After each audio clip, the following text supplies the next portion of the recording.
Hey, hey, hey, everybody. It is a beautiful Friday morning. And yes, we all know what that means. That is right. It is episode 97 of the Real Deal Pod with Allister and Geoff. We are back. Geoff is back with us from Mexico. I am your trusted realtor, Allister Carrington. We are, as always, joined by our trusted mortgage broker, our mortgage guru, Geoff Lee. Like I said, back home safe from Mexico, was not kidnapped by the cartel like I was afraid of. Geoff, buddy, how was it? How was Mexico? Yeah, Mexico was great. Was there on a work slash a work event, but with a lot of personal time. Really cool being around you know, pretty much the 150, 200 top mortgage brokers in Canada. It's really nice to kind of pick their brains and on how they do business and to understand that they're just normal people too. I was gonna say, did you guys put your heads together and figure out how to sort of get British Columbia's or Canada's stalled real estate market moving? Did you guys put your heads together and figure that out? Well, at the end of the day, everybody does their business the same but different, Yeah, right? yeah. So I think some of the takeaways that I got was just more or less on how to do business a little bit different. I'm a real big believer in just copying other successful people. I'm not a big believer in reinventing the world or reinventing my business. I jokingly say copying is the biggest form of flattery, right? So if I can just emulate some of the processes that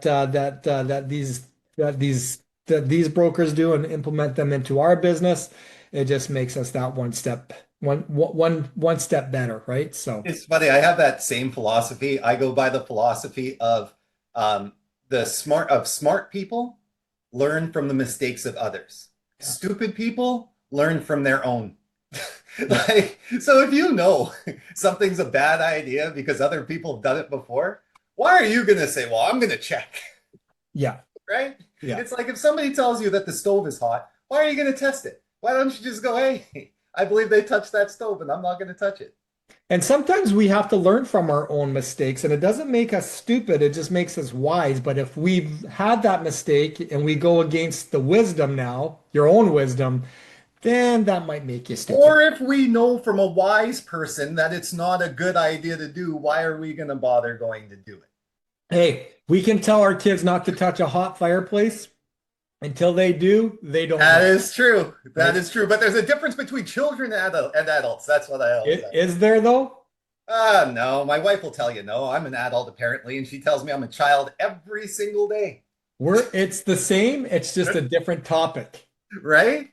right? Right? For me, man, it has been birthday week. So it was my son Casey's birthday on the 18th. Michelle's birthday was on the 20th. My daughter Elizabeth's birthday is on the 23rd. And then my brother-in-law, Sean, his birthday is on the 27th. And how old is your kids now? So Casey just turned 17. So he turns the Oh, big 818 next year. right. Michelle is the I don't what am I allowed to say? Michelle's 27. Now it just makes me sound like a dirty old man, but she'll say better for me to sound like a dirty old man than her sound like an old woman. So Is she really only 27? no, man, Oh, she just turned 43. okay. Yeah, I was Yeah, like, wow. she just turned 43, but we say 27 just to, you know, keep me from getting beaten up, really. That's all it is. So I just keep referring to her as younger than what she is. If And you could Elizabeth, if you could be any age forever, what would it be? 21. Really? Yep, I think 21. for me, I would be between that 33 and 39. What? Are Yeah. you crazy? 21. You're legal everywhere. You have zero responsibility at the age of 21. Your life is just like it's like cake. You just get to eat and enjoy everything. Yeah. I might even push that age up to 40, 41 to 45. And here's my reasoning. When you're 21, Yeah. yes, you're young and crazy, but you're also dumb and stupid sometimes, right? You don't have that life wisdom where you're just kind of you're just living life, right? Yeah. When you're older, say 39 to 45, you have good life wisdom. You're somewhat at times a little bit more financially, stable. Your kids may be out of the house, right? And ideally, being productive. And now you're really kind of living your best life in Yeah. theory, right? Yeah. That's true. And, I and see.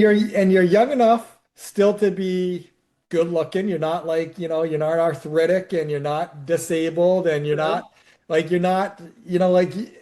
yeah, to me, I think I would go older. I'm going between 35 to 45 now, just for those reasons. Like you're young, but not young. You're stable in some cases, but not overly stable. Your kids are out of the house. They're not really financially dependent on you anymore.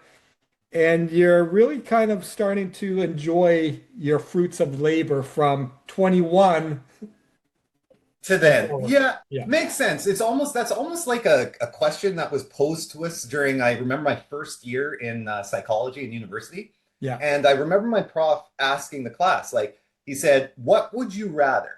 Would you rather be able to go back and talk to yourself at the age of 10, letting them know everything you know right now?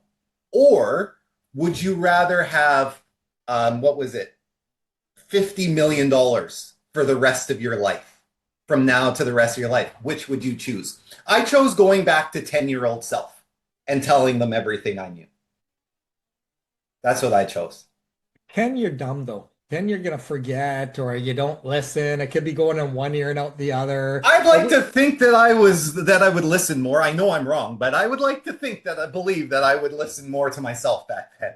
I would say if you're 20s, like that 20s come back and tell me everything, right? Sure. Yeah, Yeah. yeah, yeah, But I yeah. hear you. One part of me says I'll take that 50 million, stick it into an investment and just let it ride. Right? Right? Exactly. Yeah, yeah, yeah, yeah. Well, But man, anyways, let's go. yeah, let's get into it. We got a big day today, so as always, let's start it with podcast hottest segment, and that is Did you know? that's right, baby. Did you know? And before we get into this week's Did You Know, I want to do something that, we've been sort of doing for the last little bit. I want to set the table. I want to kind of refresh everybody where we're at right now, because that way this week's news will make more sense. So, the world we're living in right now globally, the cost of building a home has gone up, as we know, dramatically, right? Steel, lumber, concrete, the basic materials needed to put a roof over our head. All of it has gotten more expensive coming out of the pandemic, and it hasn't fully come back down. Trade tariffs have made it worse. Geopolitical instability has made it worse. Supply chains that we already stressed are still being managed and not fixed.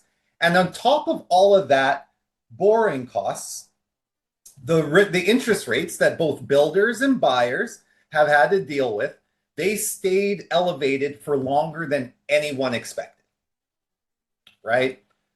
This isn't just a Canadian problem, as I always want to make sure that we all understand, right? Because I'm going to get into Canada right away, but I just want to set the basis that this housing conundrum experience that we've been going through, it's not just a Canadian problem. This is London, this is Sydney, this is Tokyo. This is every major city in the world grappling with the same equation: not enough homes, costs going up, and wages that simply haven't kept pace. A global affordability crisis that governments everywhere are being judged on, and in many cases, they're being voted out over. And now let's bring it home to Canada. So we need, as I've said before, somewhere between 400,000 and nearly 500,000 homes built every year throughout 2035, just to get back where, quote unquote, housing affordability was in 2019.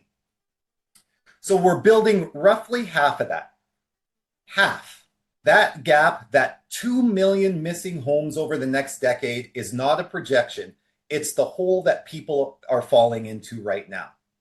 And here in Vancouver, the average home price is sitting at over $500,000. So as we know, that's not a luxury home. That's an average home. Greater Vancouver is one of the least affordable housing markets on the planet. We've discussed that. We've covered what that does to families. We've also covered what it does to the workforce, to businesses that can attract talent, to young people who stopped imagining ownership as something that's even on the table for them. And then we've discussed the condo market, which we've discussed before, has stalled. Projects approved but not built because the math doesn't work. Buyers who bought pre-construction years ago now watching developers pause or walk away because the cost to finish has outrun what the unit will actually sell for. CIBC put it plainly earlier this year that the economics of building new homes in this country are, in their words, simply broken. Prices are still too high to buy, according to our buyers, right? And they're not high enough to build. That's not a market, that's a trap. And Geoff, I know we've discussed it. Fees, approval timelines, the layers of costs stacked onto a project before a single worker shows up.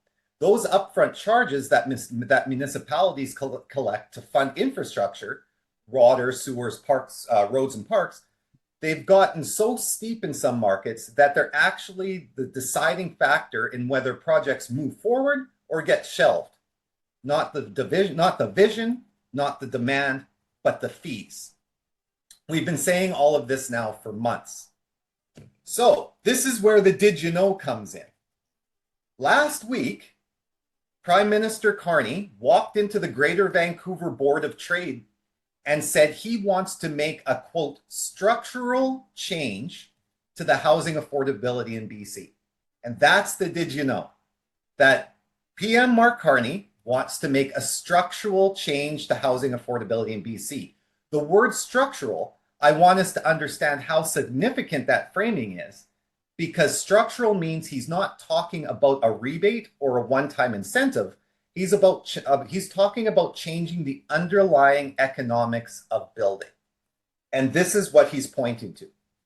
So Ottawa in March of 2026, struck a deal with Ontario and signed a deal that cuts those upfront building fees in half over the next 3 decades.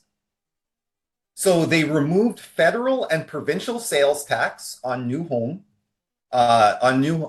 construction entirely.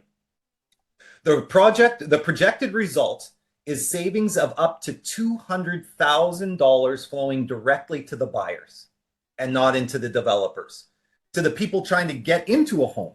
The ink is barely dry, and Carney is already now trying to bring that same framework here to BC. So the province now is saying that they're working on a made in BC version, something that reflects our market, our municipalities, our infrastructure realities. And I understand that BC is not Ontario and Vancouver is not Toronto. The dynamics here are different, the politics are different, and the relationship between the city, province, and federal government are complicated. But here's my thoughts after months of us covering this. The federal government has receipts. 11,000 deeply affordable homes either breaking ground or about to. A new agency built specifically to scale construction faster and cheaper, and a model that's already being put to work in the largest province in the country. What I'm watching now, and what we should all be watching, is whether our BC government matches that same energy or gets lost in the process of trying to perfect its own version of the deal. Because as we've discussed before, I have very little faith in how our province has handled our housing conundrum, for lack of a better term. Because the families in this market don't have time for perfect. they've been living in crisis. They've been at the kitchen table running over numbers, coming up short. They've watched rates go up and down and gotten squeezed. They've watched prices stay high and waited. They've watched the condo market stall. And now the federal government is willing to move. And the question is the province willing to move with it?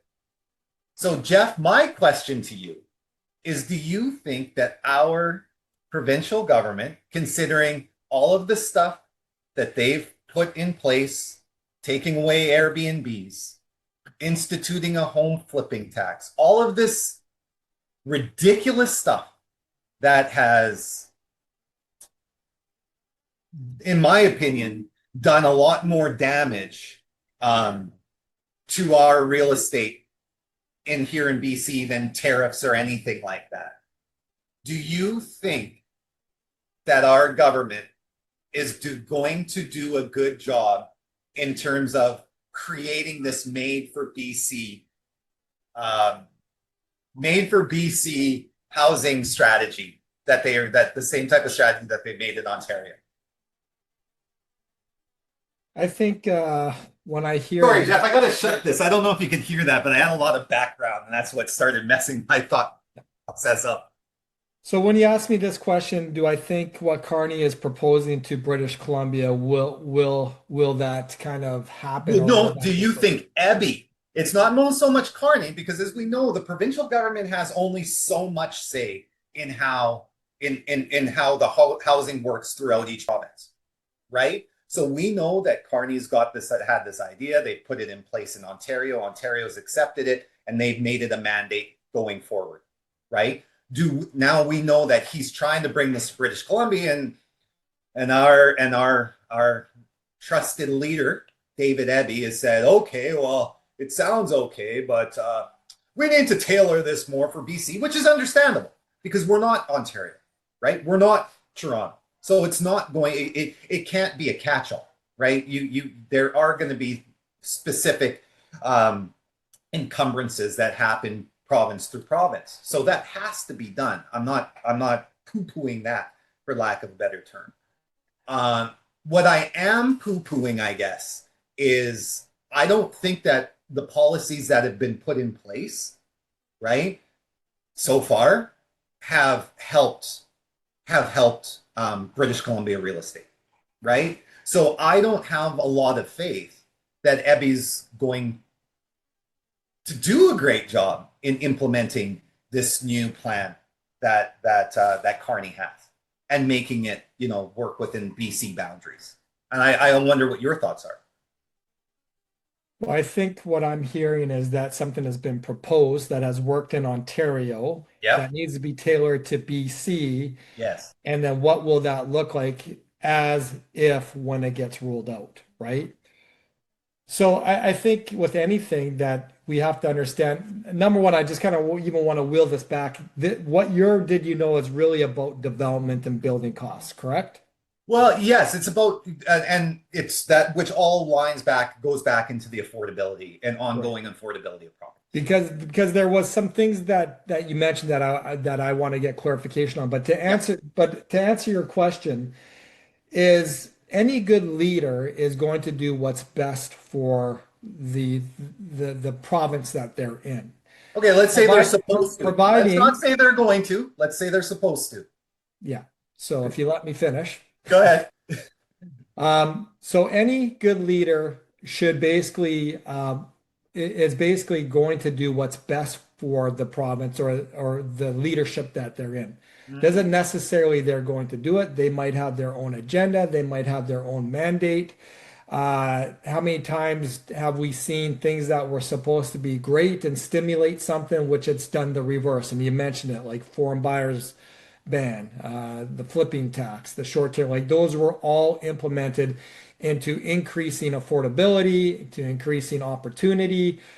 And that being said, that was with the intention that it was going to work. And in flip side, in my opinion, your opinion, it really has done the reverse. So Do I think Ebby will do it? I hope that he will do it because, again, I'm a big believer into doing things and doing them and seeing if it works. And then if it doesn't work, you can say, well, we did it, we tried it, it didn't work. And then hopefully at some point, and this is much different in politics than in your own life, to reverse it out, right? Yeah. So, so do I think Ebby and Carney are on the same page? They seem to be. Do I think it will roll out as designed? That really depends on the leadership of the time, right? So I don't know if that's what you're asking me, but Well, I think about this. Think about the policies. And here's another note that I found very interesting. So at this meeting, right, with Carney and Ebby and the Vancouver Trade and everybody, you know who else was there? Gregor Robertson. And we all know who Gregor Robinson is, right? He's Robertson, Gregor Robertson, tell right? us who it is because He's our lovely ex-mayor who during his timeline was his biggest mandate, his biggest platform when he ran was bringing down housing affordability in British Columbia. Well, in Vancouver, right? Was it not? Jeff, agree, disagree? Was that not one of the biggest parts? Homelessness and affordability were the two biggest parts that he ran on, right? Correct? I don't know what his mandate was, but let's Okay, say so that's what it was. So he didn't even speak at this thing, and he's supposed to be the one in charge. This is why I don't have a lot of hope, because we've got one mayor in David Eby, who I believe is, pardon my, incompetent. I'm just gonna say it as is. I truly believe he's incompetent. I don't believe in anything that he's done is right nor works. And then we have the mayor before him that also ran on making things affordable, and this is supposed to be his domain, and it sounds like Carney's the one taking it over and talking about it, and he's just now sitting in the seat. well, this is exactly to my point, right? Everybody has the intention of goodwill or not goodwill of moving forward in something. The reality of it is it going to work or not, right? Well, and then you said the key thing was to get out of it. If it's a bad decision, then to step back out of it and move on. Probably not going to happen. So let's talk about some of those things if you want. Like, let's talk about Airbnb. Has that proved to be a great idea? No, it has not. Have we moved on and said, okay, let's scrap that and bring back Airbnbs? No, we're letting Kelowna do it. But we're letting anybody we're not letting anybody do it. We're letting there's and again, correct me if I'm wrong, is that if your vacancy rate is higher than 3%, 2 years for a straight, period of 2 years, then you have the ability to apply to basically waive the short-term ban. So it's not like we're letting Kelowna do it. Kelowna has been in a situation where their vacancy is higher than 3%. They applied to get rid of short-term, and then away you go. Exactly. But Airbnb policy, has that Airbnb mandate, has that done what it was designed to do? Absolutely not. In fact, it's done the reverse. The reverse, and that's my point. And let's look at the flipping tax, which is like one of the dumbest taxes that have been instituted. When, just so everybody knows, in 2025, the NDP introduced the flipping tax, which is 20%. Yeah, it's 20% tax on homes sold within the purchase of 1 year, right? But here's the thing, right? What BCREA found out, and that's our governing body, right? They found out that short-term flipping, that represented less than 2% of sales activity in both Vancouver and Victoria, right? Well, and they felt that tax was projected to reduce home sales by 1 to 2% over 3 years. What the hell kind of impact on affordability does that have? Like, that is right there, a ridiculous tax, because it's not even addressing affordability. It's addressing 1 to 2%. Well, not only that, you're taking a look at people buying distressed homes and making them a lot more marketable as well. Right. And that's what I was going to say. What that does is that hurts even buildings, current like older buildings, because a lot of older buildings, they get they get bought into because either the residents that were living in there or a flipper bought the property, renovated it, and sold it. And that brought new blood into that brings new blood into that old development. It makes that older development newer again because people are taking care of the units inside, right? And then making them desirable. So that home flipping tax took every distressed property, well, not every, but pretty much every distressed property that is on the market and just made it lay bare and sit. Yeah. So this is what I mean. Like they're not like, in my opinion, Ebby's decisions have not like decision making. They don't have not shown the capability to make maybe something like this work. Now, maybe it will. I don't know. But for one person to want to make structural changes on affordability in Carney, right? It's great. I'm not on here to say that I think that it's going to work because I don't.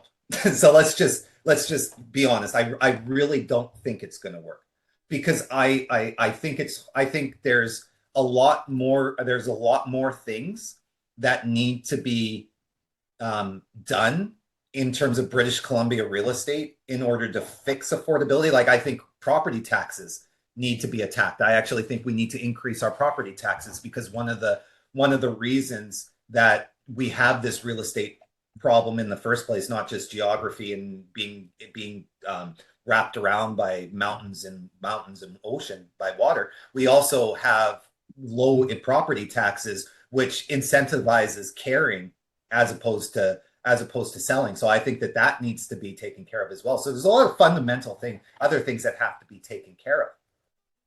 But this guy, for all of these ridiculous decisions that he's made to put property back on the market, none of it has helped the market. All of it has hurt the owners of these properties and the developers of new properties. And again, development runs like BC development model depends on pre-sales, right? And he's effectively killed our pre-sale market.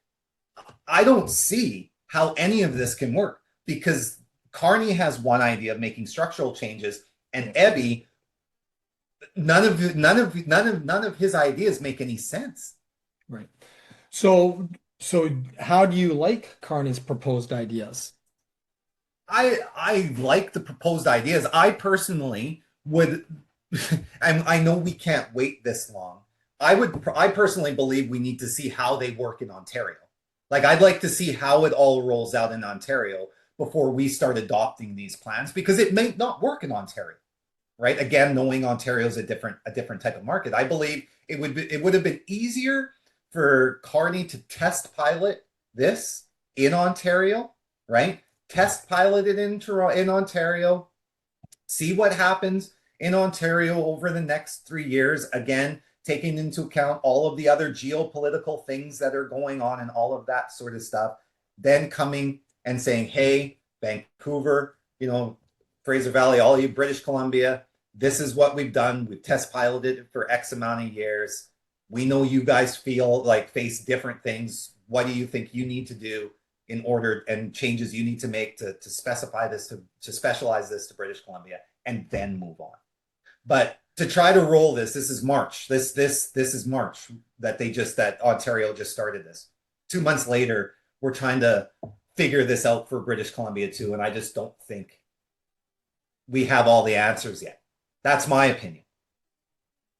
Yeah, and I think with Ontario, as in British Columbia, or Vancouver and say Toronto, it's the two biggest impact provinces with market corrections right now. Yeah. So what is the leader of a country trying to do to address that particular situation in the support of the provinces as well?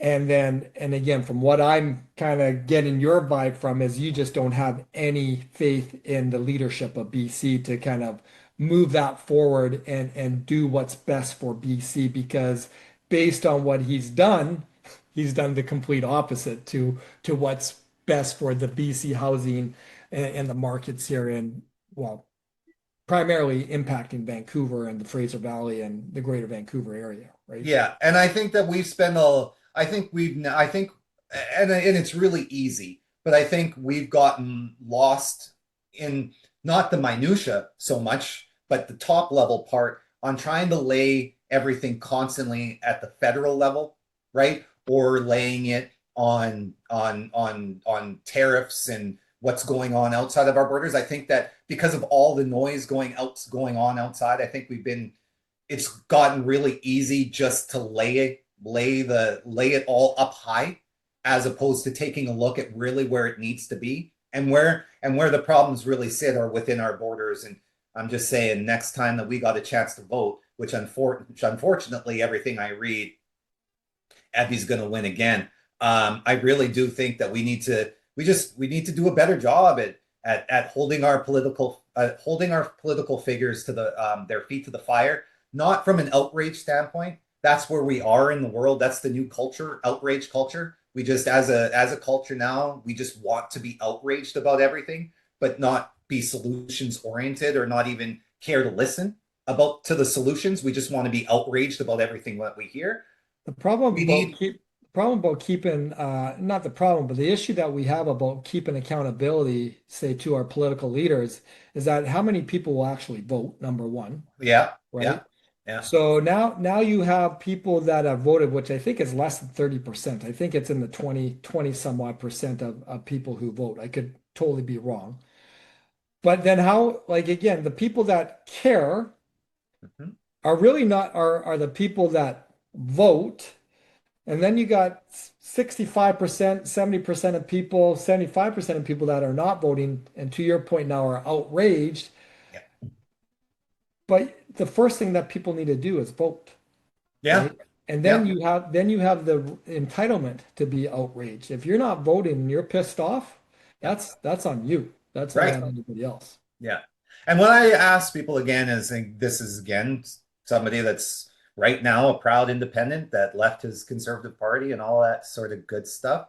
Don't stop listening to the media. Stop listening to our leaders talk about sides, the liberal left or whatever you want to call it, or the crazy right or whatever you want to call it. Because again, for Canadians, so that we just understand, all right, if the liberal is not the far left, that's the NDP in our country, right? The liberal is actually the middle. And as I always used to joke around, those are the people that just didn't know what to do, and they just figured, I don't know. That's why I always joked around about liberals just not knowing what the hell to do, because they didn't have a side to choose.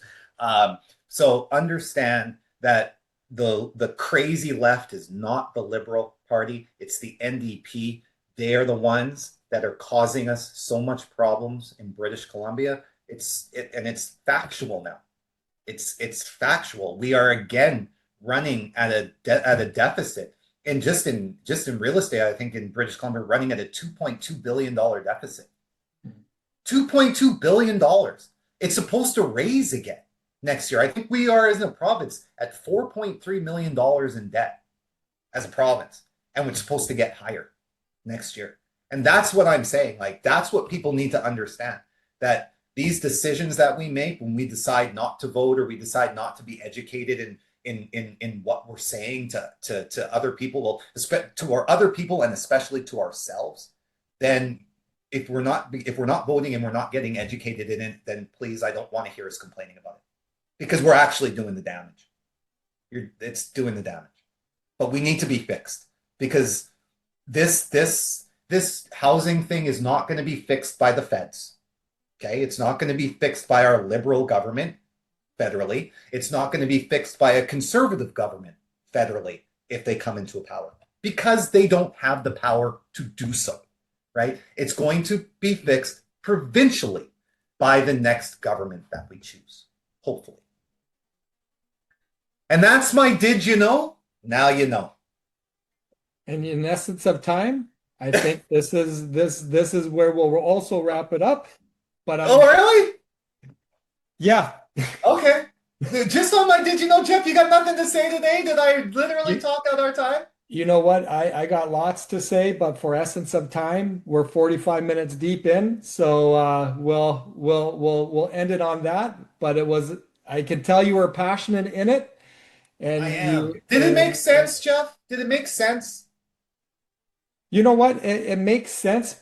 It makes sense, and at the end of the day, really, what I'm hearing from you, and what I hear from you is that we have a housing issue. Yeah, There's no doubt about it. yeah. We have issues in play where our government has implemented certain policies, rules, legislation in place in the best interest at the time to create affordability for housing. Yes. We can talk about, and we've touched on the home flipping tax. We've touched on um, Vacancy tax. It's all the tax. It's all the tax problem, really. All the tax problems. we've talked about Airbnb, we've talked about, lots of things. And at the end of the day, like again, when we take a look at short-term rental legislation, when we take a look at foreign buyers ban, when we take a look, well, which is more of a federal than a provincial, but when we take a look at um, the flipping tax, when we take a look at all the legislation that's been put in place provincially or federally, the whole purpose and the idea was to stimulate affordability and stimulate basically first-time home buyers to get into the market. Unfortunately, it has done the reverse. We are now again in a very soft market. We are in a time where the housing is just not moving. And how do you go about to do that? And this is where Carney will come in and say, well, hey, when it comes to development and developers, this is the plan, and this is what we're rolling out into British Columbia, or sorry, Ontario, and this is our plan to roll it out in BC. But then we have a provincial government that says, well, let us BCize in it. But his history shows that everything that he's touched in regards to housing has basically flopped, right? So why is this going to be different, right? And really, it was going to go into what I was going to talk about the psychology of home buying and basically why we are in the state where we're in versus, just five years ago in 2020, 2021, we were in a complete reverse market in a time where we should have basically been in a time of now, right? Yeah. And now we're in a time of now where we should be basically seeing buying what they were doing back in 2020 and 2021. It's done the complete opposite. And again, why is that? And it comes down to the psychology of why people are not buying. And this is kind of what I wanted to get into is that back in the day, not even back in the day, today, home ownership means security, right? Home ownership means stability. Home ownership is an identity. Home ownership is for your family, and it's a sign of independence and it's comfort. But all of a sudden, the importance of home ownership isn't there. Like the fear, there was at a time back in 2020 and 2021, there was the fear of missing out, Yeah. right? And people were buying, I always say it was buying like it was Boxing Day, and really having no regard, and their emotions were kind of just letting them take over, and buying really in a market that they shouldn't have been buying at, Yeah. right? But the psychology of the effect of it was um, rates were ultra low, the lowest ever. Um, but it was also the fear of missing out. And I've said this before, a lot of us will do what the person in front of us do. And everybody in front of us was buying, buying, buying. And it led a lot of Canadians, as well as our country, into financial distress, Yeah. right? And now in today's market, we have the complete opposite. We don't have the fear of missing out at all. We have the fear of buying. And and again, the fear behind that is, well, I'm waiting for the market to correct. Well, the market's corrected, right? We're in the second worst market that we've seen since 1980. Uh, rates. Rates have corrected. We're in Yep. the second lowest rate environment since COVID that we've ever seen. Well, people are then saying, well, I want COVID rates. Well, do you want COVID prices? Mhm. Right? And when you do the math, buying in today's market at its current prices and its current rates is a heck of a lot smarter than buying it back in 2021 when rates were at an all-time low, but prices were at an all-time high, Yeah. right? Then the other thing is like, can I afford it? Like we have basically been groomed into a mindset that housing is not an affordable solution anymore. Like we can't afford it. And that's not necessarily the case, right?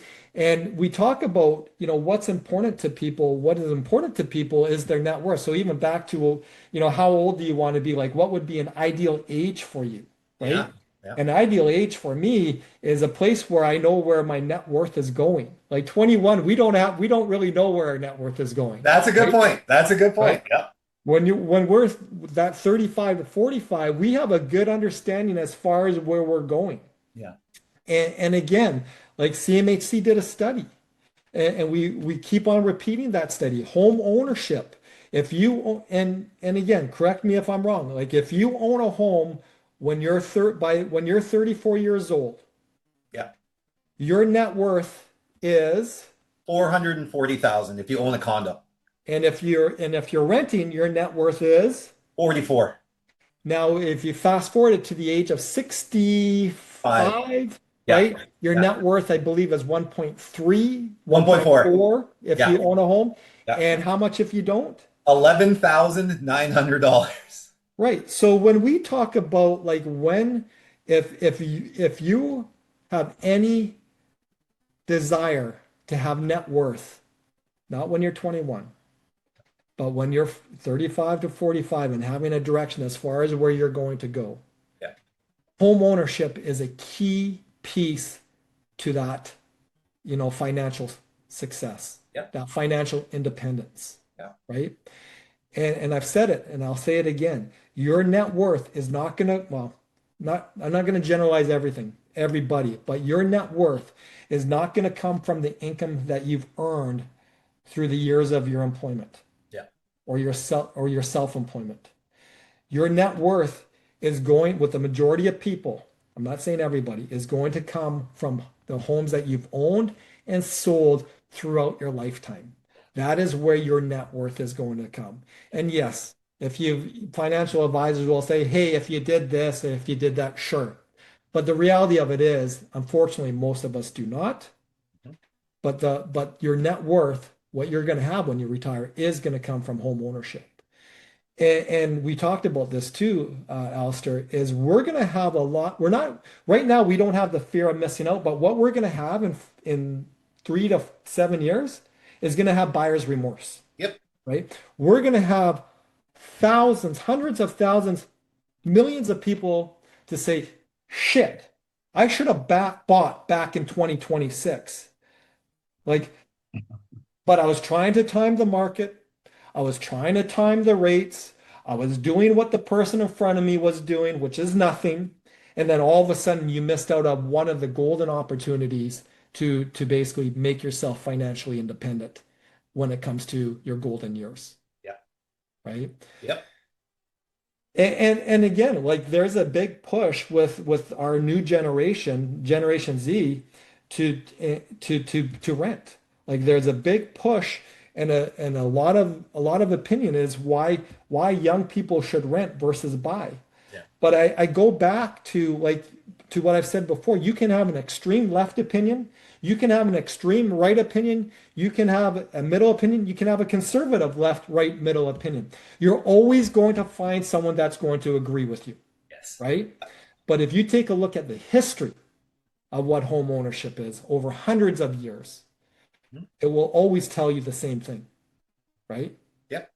Goes So right it's back, not, Geoff, to learning from the mistakes of others and not learning from your own. and it goes back to, again, like a kid should just know, but a Yeah. kid doesn't know until they learn from their mistakes, True. right? Yep. Yeah. Because again, a kid, again, young adults don't listen to their parents, No, I don't. right? But including myself, including Yeah, yourself. yeah, But yeah. as you get into that age, I'm not 21, but to that 35 to 45, just like when you become a parent, it's like, you know what? My They parents were made the right. most sense, Yeah, they were right? right. Damn it. They were right. So I just encourage people, that are that are not buying because of emotion. It is not really because of affordability. It's really because of mindset, Yep. right? Well, And we said and it if before. Sorry, Jeff. We said it before. CMHC did the study, and most people, most first-time buyers, they're not holding back because they don't have the cash to do so. They have the cash to go buy right now. What they're afraid of is making a mistake. yeah. Yeah. And again, if you take a look at on how the media puts things forward, it is all on fear. And I haven't really heard any media outlet say, hey, this is a great time to buy, Canadians, right? We're hearing that the market is going to continue to correct. The market's corrected. Yeah, no. We're here. And if people are waiting for rates to go lower, the reality of it, folks, rates are actually going to go higher, right? If you take a look at fixed rates, again, we're in the second lowest rate environment, or pretty close to be the second. We'll say the top three just to be safe. Yeah. But if we're taking a look at fixed rates, your fixed rates are largely determined by what the US 10-year Treasury bond does.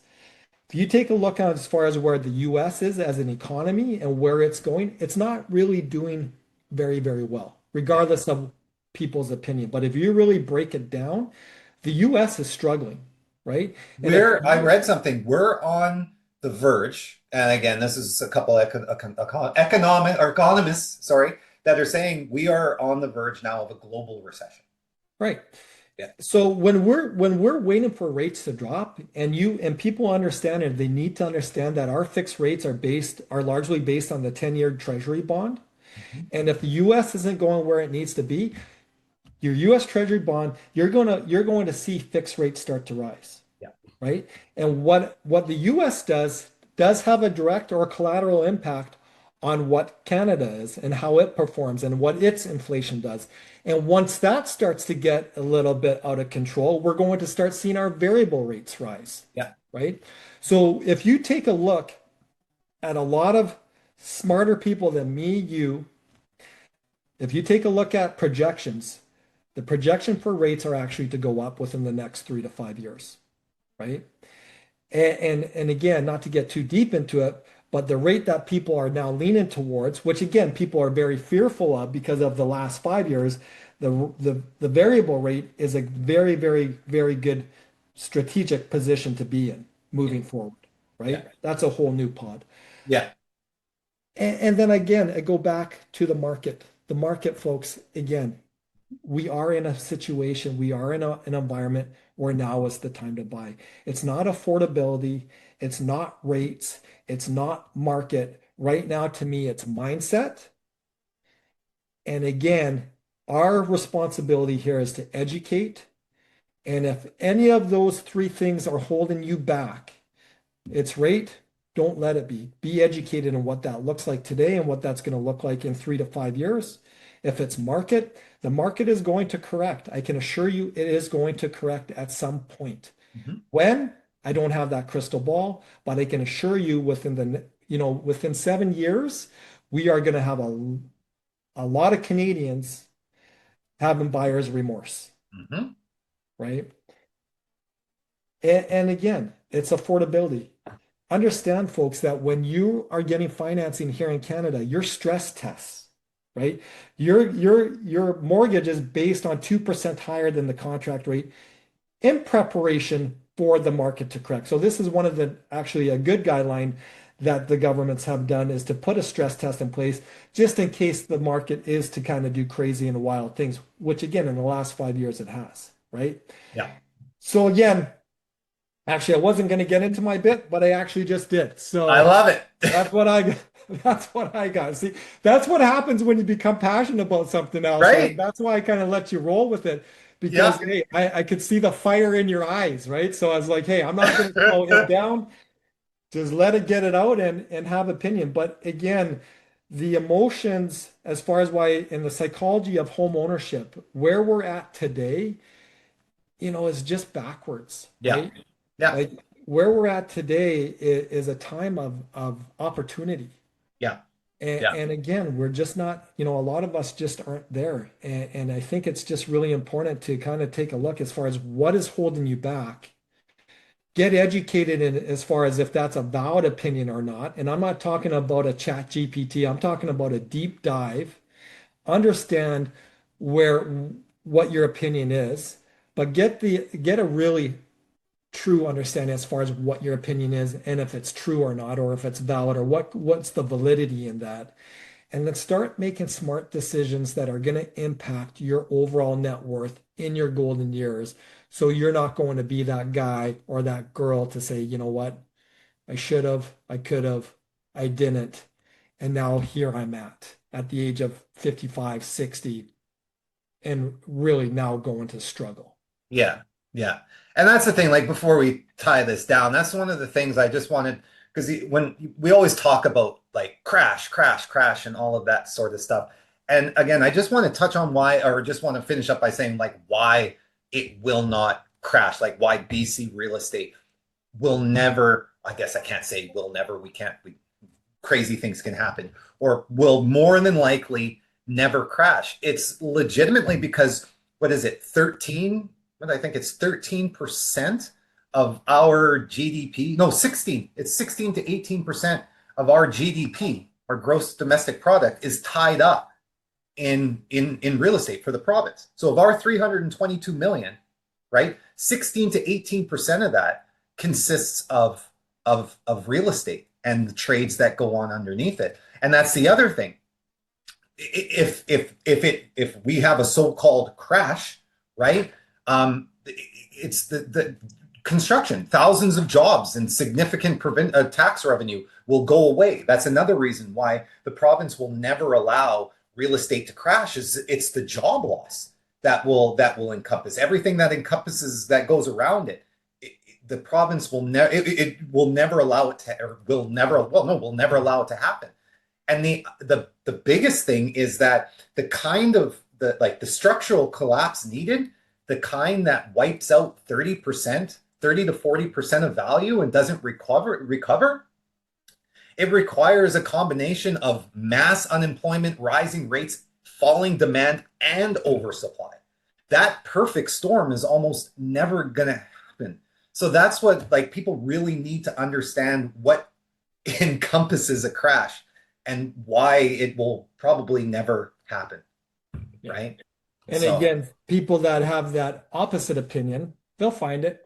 they'll find it. Sure, you can go on any backwoods forum on the internet to find some place where your opinion's going to be is going to be validated. But the fact of the matter is, and we've said it before, if you've got to go talk to 15 to 20 people to finally get the person that will agree with you, there's a better than average chance that you and that person's opinion is misguided. I'm not going to say wrong. I'm going to say misguided. So again, it goes back to what Geoff and I always say.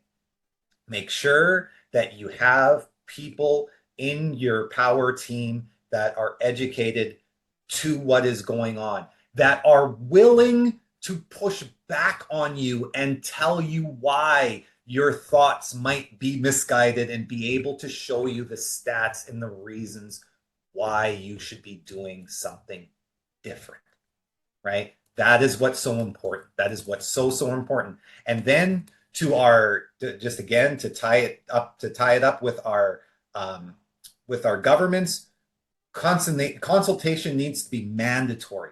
The people who build homes, finance them, transact them, they all possess the information that governments need to make good decisions. So governments, listen to these people, right? Don't believe that they have their own agenda. Let's all work collaboratively to end this nonsense and give our people the confidence to engage in our marketing it. Because that's what it is. It's not FOMO, it's FOMAM. Fear of making a mistake. That's what people have right now is FOMAM, fear of making a mistake. So let's end the FOMAM now. All right, people. Thank you so much for listening to us today. Geoff, did you have anything to say before I sign off? Do your thing. All right, people, again, thank you so much for listening to us today. We hope you had a great long weekend. It was amazing. I was at Cloverdale Rodeo. It was amazing. So we hope everybody had a great long weekend this last week. We hope you have a great weekend this week. Get out there, enjoy the sun. I'm going to be out doing some showings, but taking the family out at the same time. Business is still going on, so that's a good thing to hear.